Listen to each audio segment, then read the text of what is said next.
Amen, amen. Why don't you take your seats today in the house?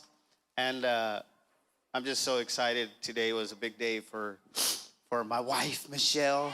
She did awesome. I know she said I was guiding her, but I absolutely did not help her with anything. I was ready to. I was like, "You got your verse? Let's go. Let's study." And she's like, "I got it. Don't worry about it." I was like, "All right." So she did awesome, and it's just awesome to see that God's working in her as well, as far as, even in our marriage and everything that we got going on with our two boys and life and work and careers. And so I'm excited to bring the word today. Today we are talking about a heart that is after God's own heart. Now, if you don't know this, there was only one person who God gave this title to. And who knows who it is? Who knows who it is? David. It was David. And I found it interesting because David didn't have this perfect life, unfortunately. I know he's known for that one story. I can't even remember it. I'm just kidding. It's called David and Goliath, right? You're taught when you're a little kid. And it's an amazing story. But David himself had a life with ups and downs. It was over here and then it was over there. He was a shepherd. At one point, he was a king, a musician, a poet. He was an adulterer, a murderer, a fugitive, running from the law.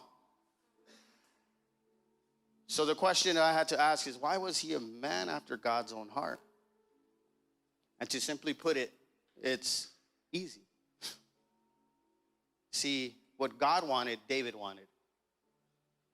What God said, David did. What was important to God was important to David. And God said, he's a man after my own heart. He was an obedient person. He was repentant. He ruled with love and compassion. He took care of the things of God before he took care of the things for himself. So many things about David's life, but it was a roller coaster. We know him as a guy who defeated Goliath, the giant. Here you go, Rob. Hook me up.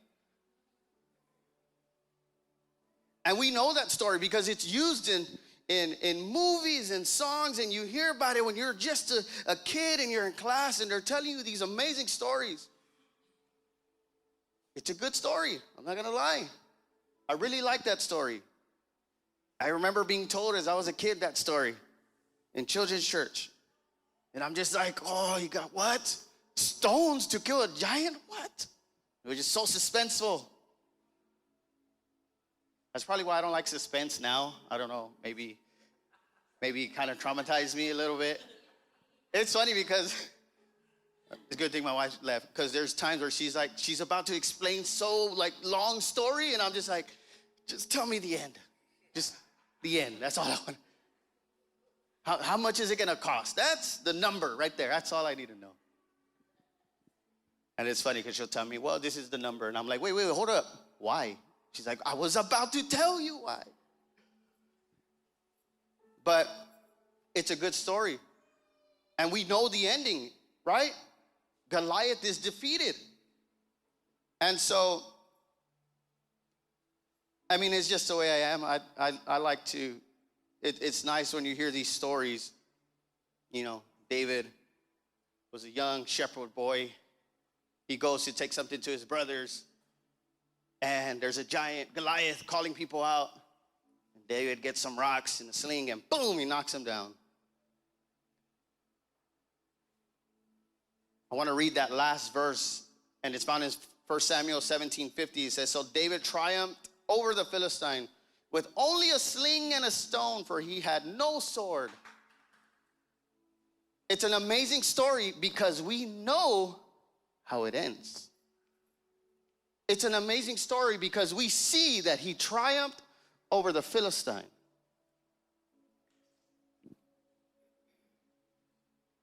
What's crazy to me is that David didn't read this verse.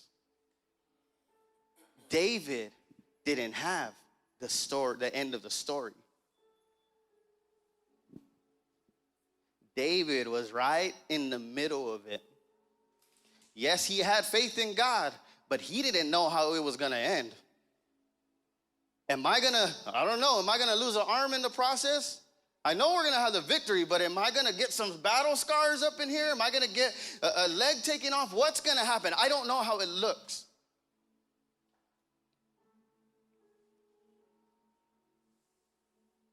Wondering if he's going to need all the stones or just one. He was right in the middle of it. And it's crazy to me because some of us here haven't read our 1 Samuel verse. Our story is still being written. You're wondering, how am I going to heal from this pain? From this betrayal? How can I restore my marriage? How am I going to see my wife the way I did when I first met her?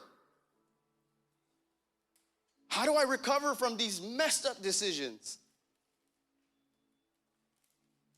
It's crazy that something that I've learned in my life is, thankfully, by the grace of God, things in my life could have been a whole lot different. Things in my life could have been a whole lot worse. The story of David could have had a different ending.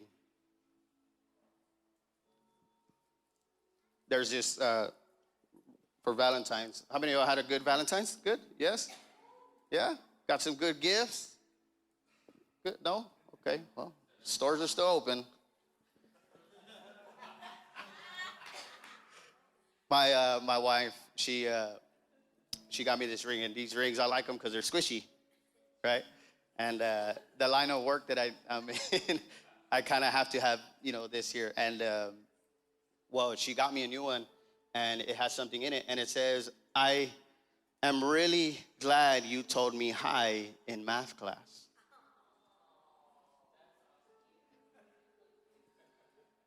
And it's crazy to me because it could have been a whole different story if I wouldn't have said hi. Could have been a whole lot worse for her, not me. I would have been good.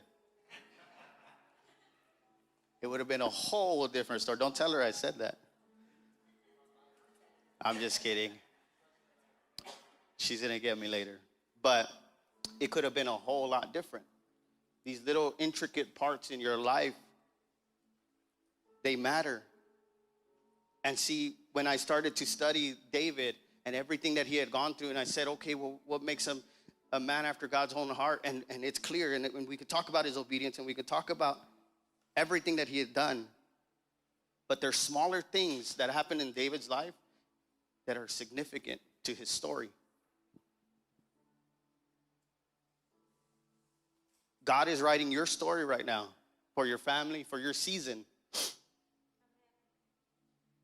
And just like David, there might be some uncertainties in your story, on your path. There might be some uncertainties. But there are some things that David had to go through even before getting to Goliath. So I began to read the story, and I haven't read it in a really long time. And I kind of avoid it because I feel like I'm just really familiar with it. But I began to read it, and David was just a teen when his dad says, hey, go take these things, these snacks and stuff, this food, this bread to your brothers. They're down in the battle. Go take them to them. But then I started to think, imagine if he would have gave that typical teen response. How many of us have teenagers in here?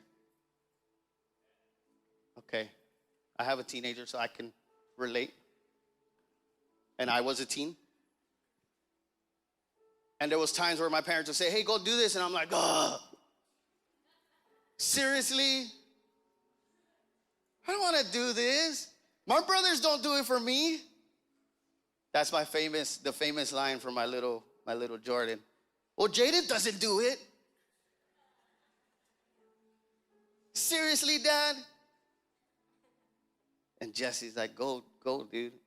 Well, I'm gonna shower first.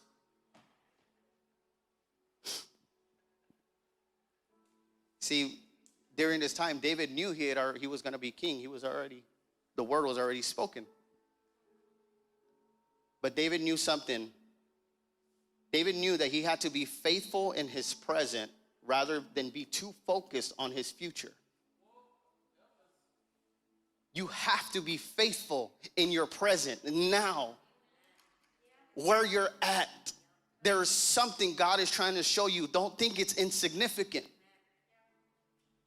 Throughout his life, David was present, faithful in his present. But his attitude could have changed the story. Could have been a whole lot different. Yes, you have a calling over your life, and yes, there's a big future ahead of you. But if you're too focused on the future, you're going to miss the opportunity that God is trying to present to you right in the moment. You're going to miss it. He has a poor attitude and he shows up 45 minutes late. And the challenge that Goliath brings out already happened and he missed it because he had a poor attitude. He didn't know what was going to happen. He didn't know that his story was about to take a shift. You don't know what God's doing in your life. You don't know why he takes people out of your life. You don't know why he changes your circumstance.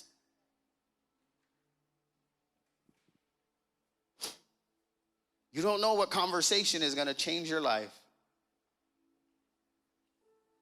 You don't know what God is going to do, but if you have this poor attitude and don't show up,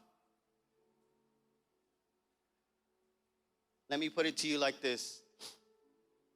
Before something is extraordinary, it looks ordinary. Before something is extraordinary, it looks ordinary. I try to teach my kids this. My boy, he loves basketball, and my other boy loves football. And my man, he looks up to Steph Curry and Michael Jordan and all these guys. And he wants to be like them, so he goes out and he does all the stuff they do, and I'm just like, hold up, dude. There's some basics you got to go through. There's some things you got to learn first. Yes, it's great to shoot the half-court shot and make it all the time, but you got to get there. You got to train yourself to get there. Jordan didn't just come out and become the amazing player that he was out of nowhere. It took him going to right in front of the basket.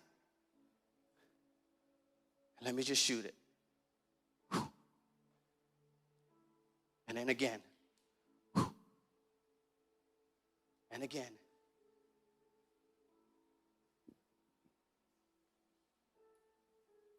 I wonder how many of us have missed opportunities because we saw something and it seemed insignificant to us. Oh, I'm not going to do that. I'm better than that. I'll go to church, but I got to leave right away. I got to get out of here. I got things to do. I'll go to work, but the whole time I'm at work, I'm just worried about the time that I got to clock out. That's the only thing that's on my mind. Opportunity will present itself as ordinary. I know that my kids have great futures. I know that. I know that without a doubt. I know that. But right now, it's the repetitive conversations. It's the, hey, you can't do this. Hey, this is wrong. Hey, get up. It's time to go to school. It's the same practices. It's the routines. Something that I do, I don't even know why I started doing it, but with my kids, I will record them in their sports doing something. And my oldest asked me, why do you record me doing certain things? And my youngest too. And I said, that's because I'm getting ready for your Netflix special. I remember my little Jordan, not too long ago, he broke his arm and he was in the hospital. And the first thing I did was I had the phone on him and he's like, oh, teary-eyed. Dad, what are you doing? It's for your Netflix special, bro. And at a young age, he wanted to give up. I could already see it. But he triumphed and he came back and he was the greatest football player.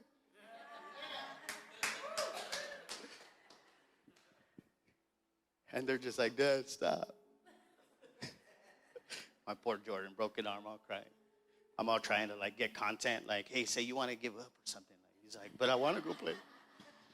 Poor Jordan. When you are faithful in the present, you are in the right frame of mind to seize opportunities that are presented to you. After his father tells him to go take the food to the battle line, take the food, take it to your brothers, and Goliath, the opportunity presents itself. And when he goes to the battle lines, he leaves his stuff with someone there, and he goes to the front where his brothers are. And he begins to ask the men around him, hey, who is this dude calling people out? What is he doing? What is this?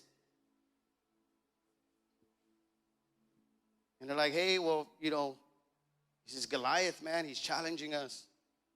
And David's like, okay, but what happens if you take his challenge and you win? But check this out. 1 Samuel 17:28 says, but when David's older brother, Eliab, heard David talking to the men, he was angry. What are you doing here anyways, he demanded. What about those few sheep you're supposed to be taking care of? I know about your pride and deceit. You just want to see the battle. But David knew which battle to truly fight. In your life, don't get distracted with the wrong battle.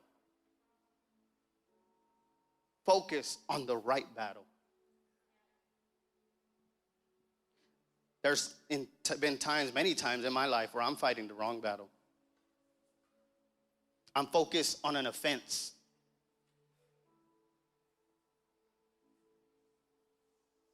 We have to change our perspective on this. I've heard preachers say that the army saw Goliath and they said, he's too big to kill. But when David saw Goliath, he said, he's too big to miss. It's your perspective. The challenge that's right in front of you is an indication of the power that is within you.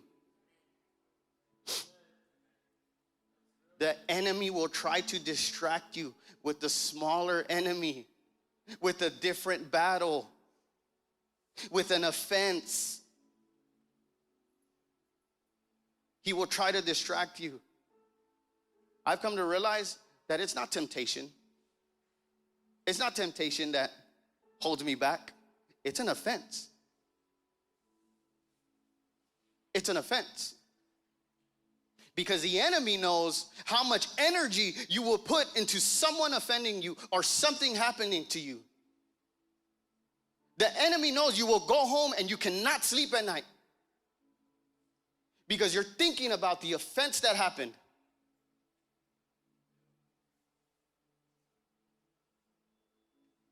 He knows that it'll take you years to get over it. Some families will split apart and not talk for years because of one single offense. And the whole time the fight wasn't with them, it was for them.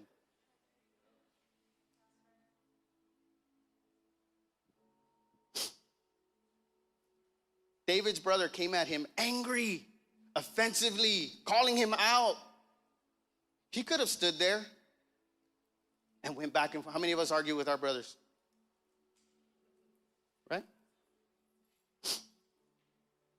He could have stood there and tried to plead his case, tell his brother off, offend him back.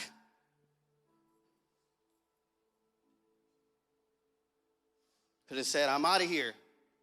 I brought you food and you want to treat me like that? Forget you, I'm out of here. And he misses the opportunity that is behind him.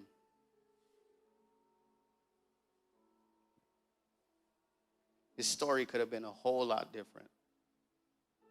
Some of us will fight against something we are supposed to be fighting for. Married couples, don't look at each other, because I know how it goes. But sometimes you have to take a step back and say, hey, you're not my enemy. You're my brother. I'm not going to get offended by your colorful flag because Jesus paid the price for me and you. I'm not going to get offended because the way you live. because we all fall short. I'm not gonna get offended by the words that come out of your mouth, because guess what? God gave me words to speak love over your life. Some of us here are fighting Eliab today. And because of that, the Goliath in your life continues to go unchallenged.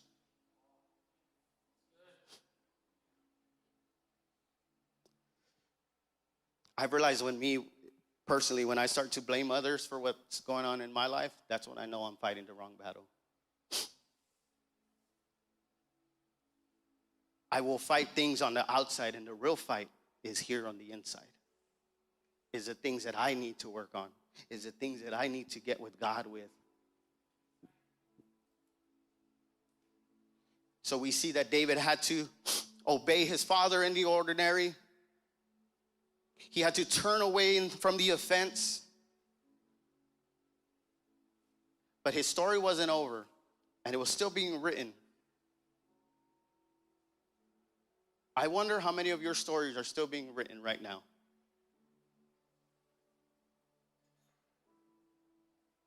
Let me just tell you this. Your story is not over because you know who the author is. You know who's writing your story. So you don't have to give up. And you don't have to think that this is where it ends. David was told, "You're just a boy." But he said, "I'm sorry. But the same God that was with me when I defeated the lion is the same God that was with me when I defeated the bear. And he's the same God that is here right now."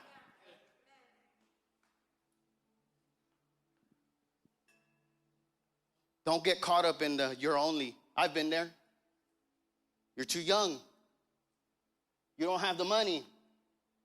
You don't have the education level. You want to know something? I, for a long time, was embarrassed to talk about that I didn't graduate high school and I got my GED. It was embarrassing to me. But then I come to realize that because of that, God will get so much more glory. Because it was him that is taking me to where I'm at now. Don't get caught up in the "you're only just a boy, you're only just this, you're only just that."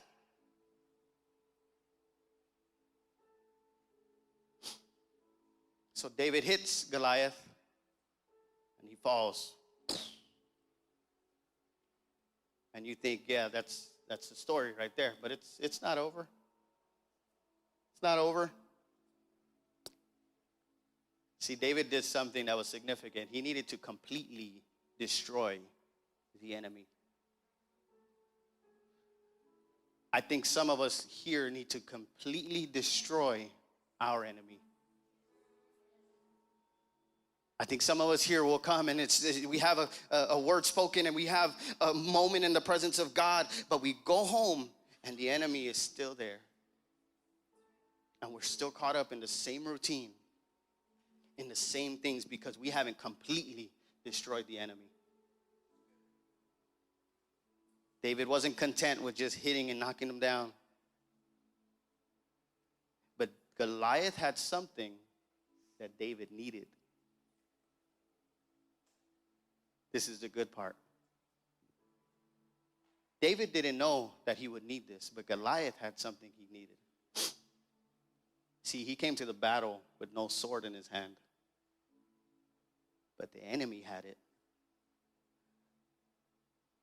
See, your battle might have something that you need. It might be holding on to something that you need for the next battle, for you to continue forward, for you to continue and gain strength. And the word says that he got Goliath's sword and he cut his head off. He completely destroyed it.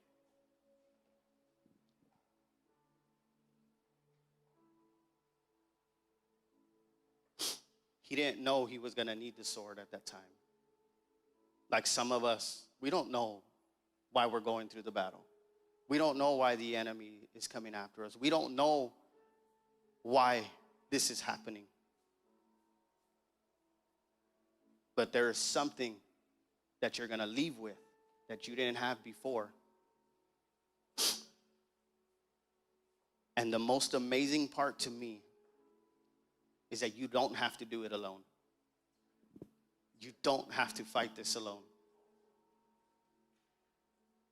You don't have to go through this alone.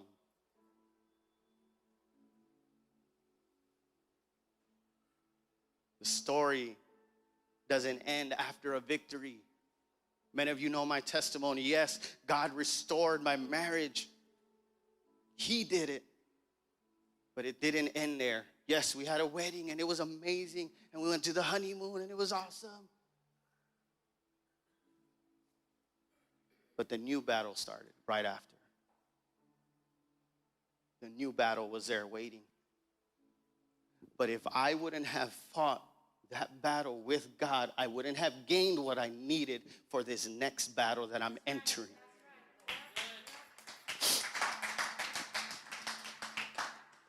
I'm going to ask the worship team to make your way up. You see, your story doesn't end after a victory. It doesn't end after you got the healing. It doesn't end after you've been restored. I don't know if this is for you, but your story doesn't even end after divorce. Your story doesn't end after the mistakes you made. Your story doesn't end after they close that jail cell.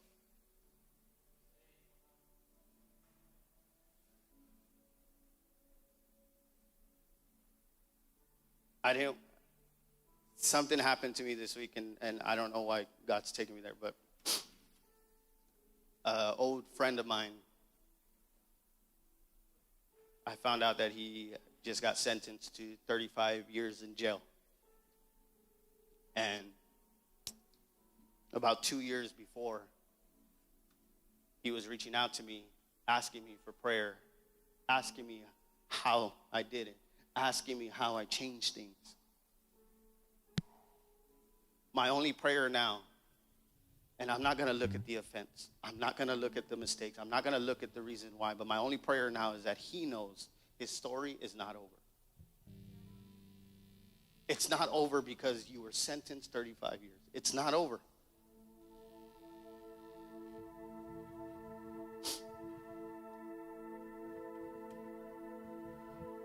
The Bible says that we move from glory to glory. So don't get stuck in your battle. Don't get stuck in your season. Don't stay there. There's a story in the Bible, and it talks about Jesus and how Jesus went to a fig tree, and the fig tree wasn't in season to produce fruit, but Jesus cursed the fig tree. See, the fig tree decided to stay put into his season and didn't produce any fruit. Don't stay stuck in your season. Don't stay stuck after the victory and say, hey, yes, God, you did it for me, and this is as far as I go. Don't stay stuck there. Because the story of David didn't end after he cut Goliath's head off and took it for a trophy, and he takes his sword. It didn't end there. It was just the beginning of something extraordinary to come. Why don't you stand to your feet?